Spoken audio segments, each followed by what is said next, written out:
Hello, good morning, ladies and gentlemen, and thank you for joining me for another edition of the Monday Mindset Motivation. And today we're going to talk about the importance of striking a balance in your life. This is your personal transformation strategist, Shauna-Kaye, and today I just want to tell you that no matter where you are right now, I say that to you every single week. No matter where you are right now, it does not determine where you will be tomorrow. And your aim today should be better than you were yesterday. That's all you should concern yourselves with. I don't want you to go about your day thinking that you should have been further along, where in a normal and the year is going by so swiftly, and that is going to be difficult for you to achieve your goals. Whether or not you're on track with your plans, or you feel as though you're behind, the fact is that it's always going to be difficult to achieve your goals. No matter how great your plans are, no matter how much you think you have your ducks aligned, you're going to face difficulties because that's a part of life. It is inevitable that you will face some adversity. So I don't want you to concern yourself with the adversity that you're going to face, but rather how you're going to react to those circumstances when they come along. I don't want you to wait for circumstances to be perfect, because there is no such thing as perfection. I will pause here to remind you guys to go ahead and share the broadcast so that your friends can join us. And if you're not yet a member of the Facebook group Manifest Your Greatness Now, know that you are more than welcome to join. Ransford, good morning. Thank you so much for joining. Good morning, Sister Camille. Thanks for joining. I saw Lynette Joseph earlier. Thanks a lot for joining, guys. I appreciate your presence. I appreciate you taking time to join the discussion. And don't be shy, guys. I'll be more than happy to accept your comments and also to give you as much feedback as is possible. Good morning, Miss Joseph. I hope you had a great weekend. So today again, guys, we're talking about the importance of balancing your life. And it is my position that there is no such thing as perfection, right? There is no such thing as ideal circumstances. But what you should aim to do is to balance your life with the resources that you have available to you right now. Some of you may say you don't have resources. Now that's a lie, because even just the faculty of your mind alone as a standalone is sufficient resources for you to start with. It is said that everything starts with a thought. You know, James Allen, who wrote the book As a Man Thinketh, he speaks about the importance of understanding that everything starts with a thought. And in fact, he likens the human mind to a garden in which you plant some kind of seed, or even if it is what we call a sucker in Jamaica. My father was a farmer, and you have to water it and tend to it and give it all the nutrients that it needs in order for it to grow. Your mind is similar to that garden. You plant an idea in your mind and you basically brainstorm and explore. And I put it to you that at some point in time along that process, you're going to come up with another idea as to how to begin to effect change. You're going to come up with some notion as to how to put your ideas into action. So don't ever think that you don't have what it takes. It is said that you have everything that you need to take your life to the next level. So again, for those persons, good morning, Miss Bennett. For those persons who are just joining us, this morning we're going to talk about the importance of having balance in your life. And last week we spoke about the importance of celebrating life. It was my birthday last Monday, and that was what I was led to focus on, so to speak. So today it's about balance. It's about balancing your time with what resources you have. Lynette, as a man so definitely, James Allen, if you ever have a chance, ladies and gentlemen, pick up a copy of that book. It is a very short read, but very profound and useful in our everyday lives. Whatever your thoughts are, whatever you think about life, that's what's going to materialize in your life. James Allen also says that circumstances does not make a man. It reveals a man to himself. And I want you to understand that no matter what your circumstances are right now, that's not going to determine where you go tomorrow.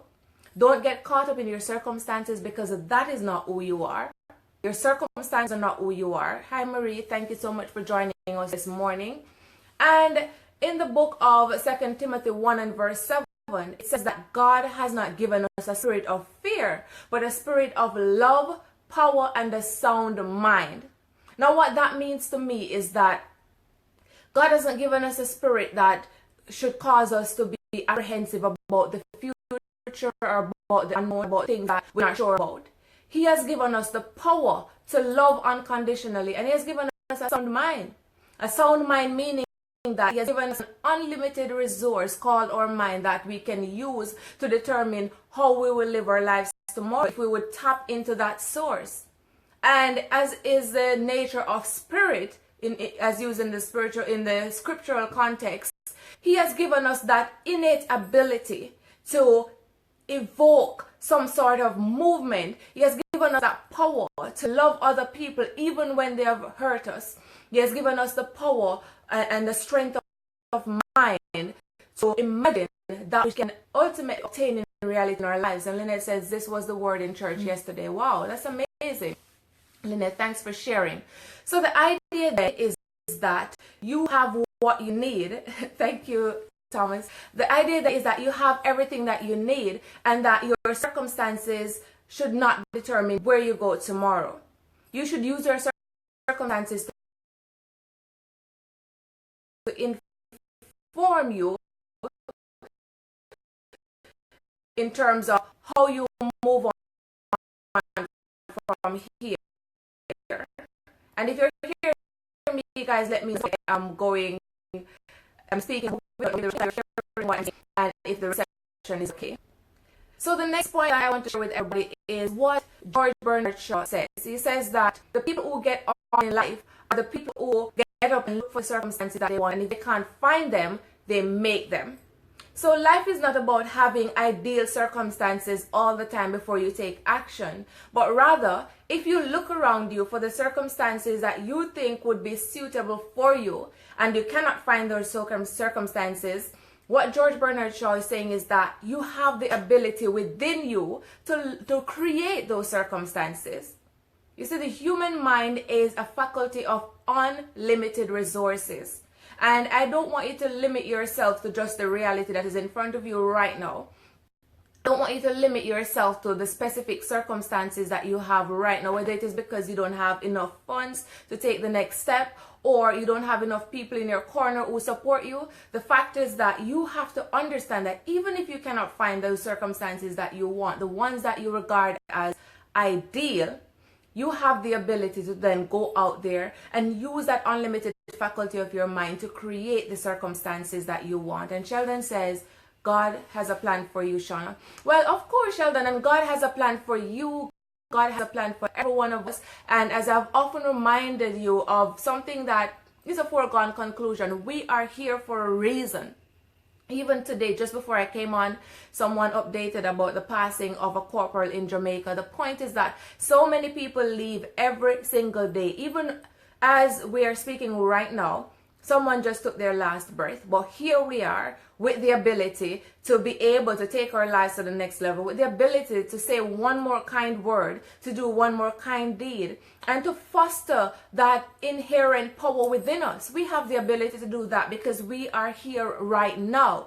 And it behooves me to remind you of that, because it's a travesty if you don't tap in your unlimited resources to ultimately manifest the greatness that is within you. And so the group that I have is actually called Manifest Your Greatness Now. And that invites you to realize and appreciate the power of now.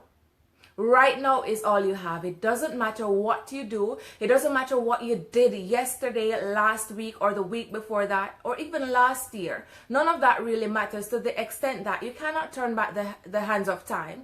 So you could say forever and ever, if I could turn back the hands of time, but you can't.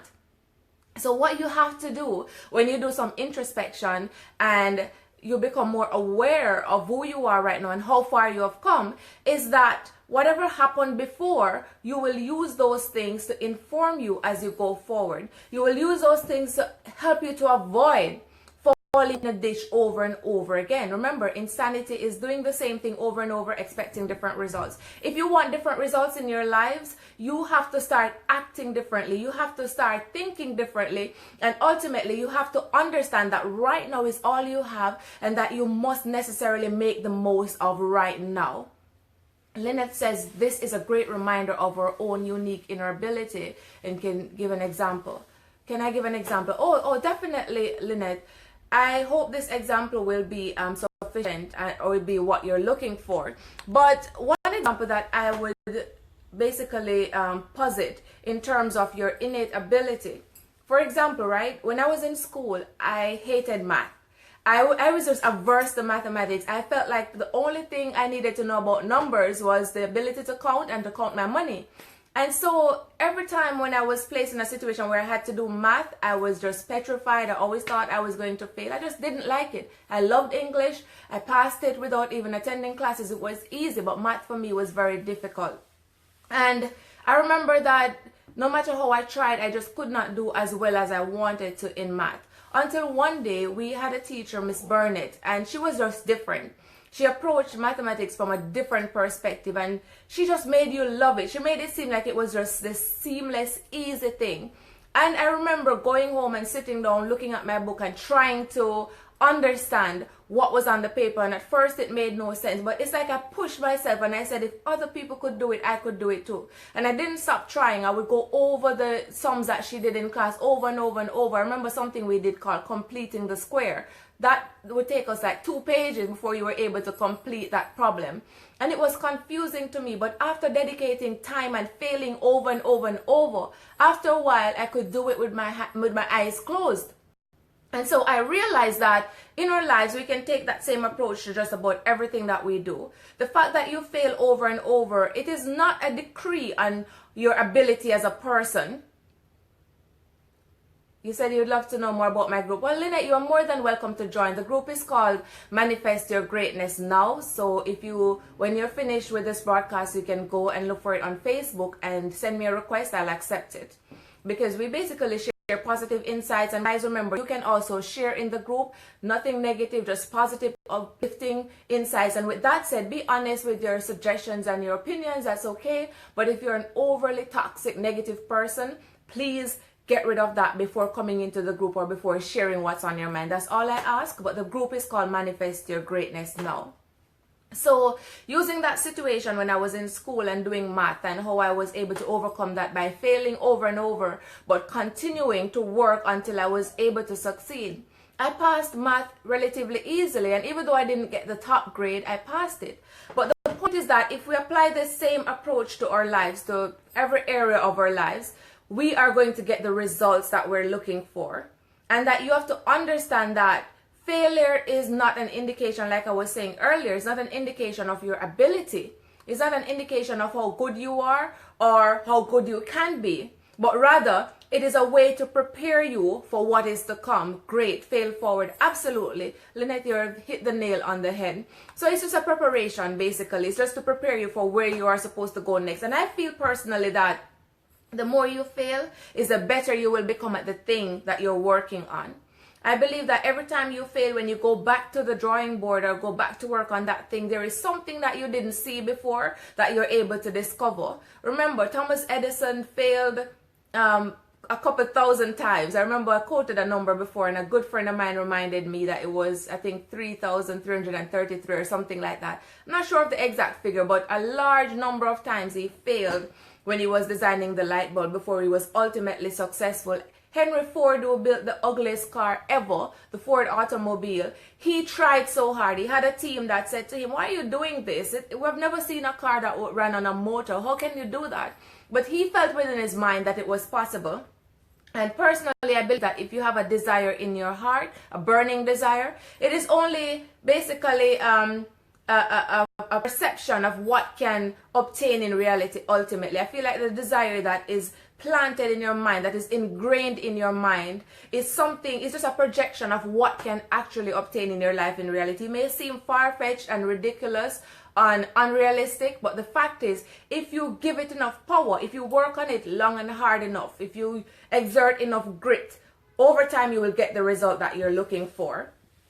In the book of Ecclesiastes, it says that if you watch the wind, you will not sow. If you focus on the cloud, you will not reap. What that scripture means to me is that if you focus on just trying to get everything aligned, trying to get the perfect circumstances, you're not going to grow. You have to understand that right now, where you are, you can use those circumstances to ultimately get to where you want to be, even if it's going to take longer than normal. I alluded to the fact earlier that my father was a farmer. He still is. Well, growing up, I used to go and work with him on the farm along with my other siblings. And he taught me a lot about agricultural sciences, and I was so interested in it that I actually studied it back in high school. And one of the things I remember my father teaching us was that certain crops, right, you have to plant them at certain times if you want to get the best results. So for example, if there is a perpetual drought, you couldn't plant certain things that needed a lot of water. I think cabbage was one of them. And so he would avoid planting certain catch crops until when the weather was favorable. But then there are times when, even though, for example, say June to November would be the rainy season, there are times when it just changes and we have a perpetual dry season. And so if he was to sit back each time and say, let me wait until things are perfect, he would not be able to plant anything. And that was his source of sustenance. That was his source of taking care of his family. So what we had to do was that we had to basically create the circumstances that would allow the farm to go on regardless. Yes, the harvest may have been different. It probably the yielded less. But the point was that we had to make the show go on no matter what. And so what we found ourselves doing was transporting water from one place to another. And growing up in the village back then in the country area, you literally had to get a bucket of water or a gallon bottle or something carried on your head from one place to another. And I'm talking about trips after trip. But the point is that you have to sometimes get out of your comfort zone, get uncomfortable, and do the things that you must necessarily do to get the results that you want. You cannot wait for fair weather. You cannot wait for everything to be aligned. You cannot wait for the perfect circumstances, because there is no such thing. The moment you get one thing where you want it to be, something else is thrown off course. I know you have to wait again to fix that. And by the time you fix that, there is something else. And it continues like that. That is life. Life teaches you to adapt. Life teaches you to basically not get too comfortable with the ordinary, but to constantly push yourself and to constantly discover more possibilities for your life and more potential, and to discover also more of the abilities that you already have inside of you. So what I would say to you this morning is, don't become discouraged by your doubts. Don't become discouraged by the apprehension or fear that you might feel because you're about to get into unknown circumstances. Remember, when a baby is born, it only has two fears, and that is the fear of a loud sound and the fear of falling. All other fears we acquire as we go through our lives. So whatever it is that you fear right now, understand that you should feel the fear and do it anyway. As Joyce Meyer says, do it afraid. And I know that that's easier said than done, but start to assume that mindset that even though you're afraid, you're going to push through and do it anyway, because all of you I know can attest to the fact that there was some time or another when you were afraid of doing something and you decided, you know what, I am still going to do it. And guess what? At the end of it, it was not as bad as you thought it would have been. And I'm talking about just about the simplest of things to the most ginormous activities that we engage in. Good morning. So what I'm saying is that even for exams, at one point I was very petrified of doing exams. I would get sweaty palms. I'd be in the exam room and I'm like this, trying to dry my hands so that I could write, so that my fingers would not slip off my pen. I would look around me and see everybody else writing away. Sometimes students would be like turning another leaf and I have one paragraph, and you know what that means? It means you're going to panic. Hi Marlon, good morning. And I've had those experiences where I had no choice, because an exam, as you know, is usually timed, and if you don't make the most of what you have, you're going to fail. And usually my circumstances, my reality is that failure is not an option. Either I don't have the money to pay for it, to do it over, or the time or whatever. So the point is that at some point in your life or another, just like me, you were fearful of something. You were afraid of taking a leap of faith, but you did it anyway. And the result was that things were not as bad as you thought they would have been. So that's what I am saying to you today, that develop the mindset that you're no longer going to allow fear to cripple you. You're no longer going to allow fear to determine if you take any chances in life. That you're going to seek to balance the time you have with the resources that you have. Understand that time waits on no man, but we all have the same 24 hours in a day. It's about what we do with it. Don't sit around doing nothing. You don't have to do something huge, but you can do something small, like writing and orchestrating a plan of action. Good morning, Jeremy. Good morning, Mr. Beeson. orchestrate a plan of action. That's a part of doing something with the time that you have. Your circumstances may be such right now that all you have is pen and paper. Start planning, start writing things down. In that process of brainstorming, you may realize that something you didn't notice before is there for you to take advantage of. The point is, I am entreating you, use your time wisely. Because every single minute that passes, that's it. You cannot get it back no matter what you do. Even you spending time right now to listen to this discourse, you're not going to get back that time. And that's why I appreciate you joining me. I appreciate you taking the time to listen. But I hope that you will get some value so that when you leave, there is something that you can now add to whatever you have already. Something that you can benefit from, that you can use to add some value to your life and to your dreams and to your goals. And if not to yours, then to somebody else's. The point is that do what you can where you are with what you have.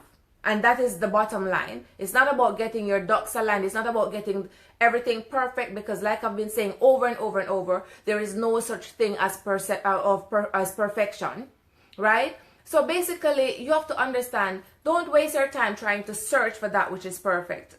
First lady, speak it into being, Mr. Visas. Speak it into being.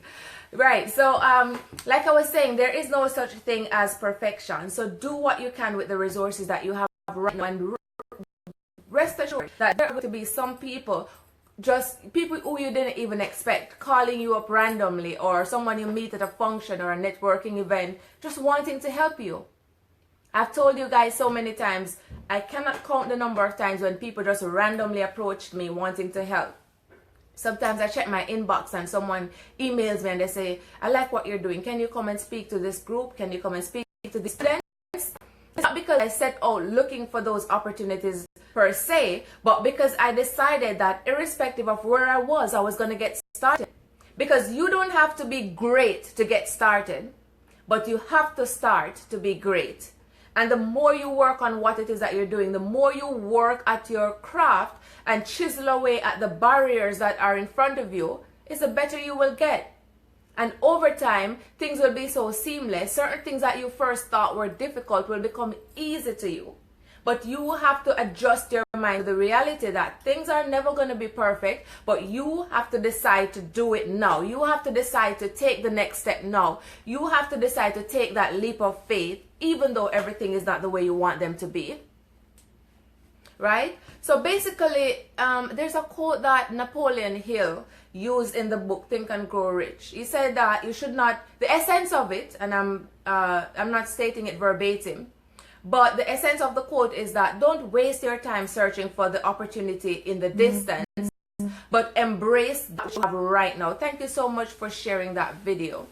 So don't waste your time searching for the perfect opportunity that is in the distant future. You don't even know if it is possible for you, but you keep searching for it. You know, some people who spend so much time planning and trying to find that thing that they don't have, that they forget to live right now. Embrace the moment you have right now. Grow through the process. Experience the adversity and the hardship. Ask God what it is that you want me to learn from it. Learn as much as you can. Grow through the entire process and appreciate every single aspect of it. That's how you really live. Because when you live through that difficulty, that's a part of your story. That's what you're going to now use to help somebody tomorrow, to help someone to avert certain difficulties, or even to help them to hold their hand to go through their own difficulty. That's why you're going through right now. And like I said, it's because the Creator has confidence in our strength and in our abilities why He gives us certain hardships. It's not because He has forsaken us or He has forgotten us, but because He believes in us and is confident in us that we can overcome. And you have to believe that. You have to believe in your innate ability to do the great things that you desire and that you think about. It is better for you to get started than for you to wait for things to get perfect. And this is something that John Eager said. It is better for you to start the journey rather than trying to avert the difficulties or giving in to your doubt. Start it. You never know. So maybe you may start the journey and you have to abandon it for good, because along that journey you realize that that wasn't meant for you. But how are you going to know that if you don't start, if you don't do something? And another thing is, stop waiting for other people to do things for you. Some of us have become so dependent. I've met a lot of people, we refer to them as millennials. they have this sense of entitlement, some of them, not everyone, obviously. They feel as though someone somewhere owes them something, or society or the government or whomever owe them something.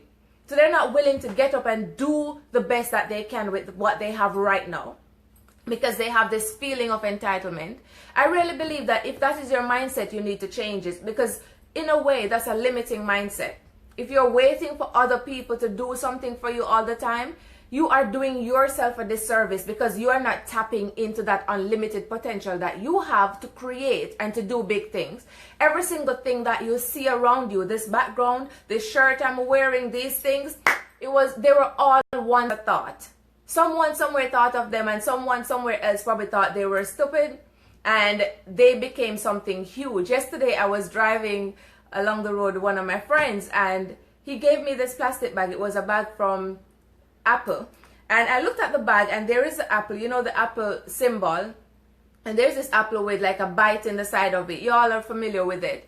And I looked at it, and for me it just appeared kind of funny, and I was having a discussion with my friend, and I said to him, you know, I can just imagine that at the time when that individual, I'm not sure if it was Steve Jobs or someone else from his team, but I was saying to my friend that at the time when that individual came up with the idea that I'm going to use an apple for the symbol to represent this company, and on the side of it, on the right side of it, will be this huge bite, they probably thought that he was silly or she was silly.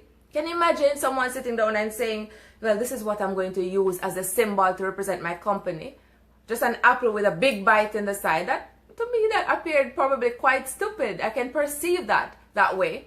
And so that individual who decided that irrespective of the naysayers, they're going to push ahead and use it, they did it, and we know that it is a success today. Not just the symbol by itself, but the company as a whole. But of course, the symbol is a part of it.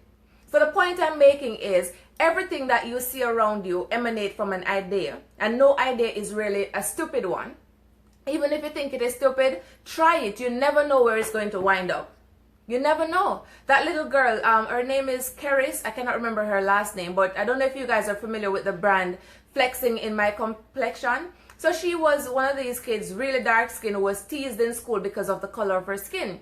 And one day she was in some sort of a fashion show or something, and her sister took a picture, put it on Twitter, and she had the hashtag Flexing in My Complexion. And no, today that's a huge brand, because that little girl turned the negative thing into a positive. I'm sure at the beginning she probably did not envisage that Flexing in My Complexion was going to become a brand, but today it is. At the time, the silly hashtag was probably something that someone would dismiss prematurely because they didn't think there was any sense in it, but now it's a brand. Now she has products, and she has interviews with Steve Harvey and Ellen DeGeneres and all these people, because she believed in an idea and she took it to the next level. That thought, that plan, that idea that you have in your head, it might sound silly, but spend some time to work on it. Do the best you can with the time that you have now, with the resources that you have now. Stop waiting for things to be ideal, because there is no such thing as the ideal circumstances. Even when things appear ideal, they're not. Something is bound to go wrong. Something is bound to be different than you thought they would be. Sometimes things appear so easy, and when you get started, they're so difficult that it's sheer willpower alone that can help you to continue that journey. And sometimes you have to push through the fears, push through the hardship to get the result that you know deep within your heart is possible for you. So guys, that's a thought that is a thought I want to leave you with this morning. That no matter how difficult your circumstances, no matter how impossible something may seem, that you should not waste any more time waiting for things to be perfect, but rather take a leap of faith, use your time wisely, and realize that as you go through life, you have to necessarily grow through hardships to become the person that you can be. Remember, you have the ability to be amazing. Like Tony Robbins says, you have greatness within you, and you owe it to yourself and the people you are called to serve to develop that greatness so that you can manifest it now. Every single day as you grow through your life and you work on the big dreams that you have and you work towards your big goals, you can manifest greatness. Greatness is not only when you've reached your zenith. Greatness is what you do right now with what you have. Greatness is about making the most of every day, being deliberate about your actions, making a determined effort to be the best that you can be, and ultimately striving to be better than you were yesterday. That is greatness. Be the epitome of that. Be that person that you dream that you can be. Act as though it was impossible to fail. Act as though you are as successful as you plan on becoming, and over time you'll realize that that will become your reality. So until next time, guys, have yourselves an amazing week, and God bless you all. Thank you for joining.